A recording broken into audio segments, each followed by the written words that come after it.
Hi friends, என்னோட Sunday எப்படி போச்சுன்னு பார்க்கலாமா? சண்டே அன்னைக்கு சன் நடு உச்சி வர வரைக்கும் தூங்கணும்னு ஆசை தான். பட் ஆனால் முடியுமா? முடியாதே. நம்ம தான் குடும்ப குத்து விளக்காச்சு.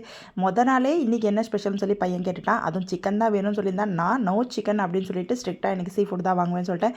ஏன்னா சண்டே பிள்ளைங்கள்லாம் வீட்டில் இருக்காங்க. கொஞ்சம் பொறுமையாக அந்த முள்ளுகளெல்லாம் பார்த்து சாப்பிடுவாங்க இல்லையா? ஸோ அதுக்காக தான் நல்லா தூங்கி எந்திரிச்சிட்டு பொறுமையாக போய் மீன் வாங்கினா மீன் வந்து ஃப்ரெஷ்ஷாக கிடைக்காது. ஸோ அதுக்காக சீக்கிரமே எந்திரிச்சிட்டு நல்லா ஃப்ரெஷ்ஷாக சில்வர் ஃபிஷ்ஷும் ப்ரான்ஸும் கிடந்துச்சு, வாங்கிட்டு வந்தாச்சு.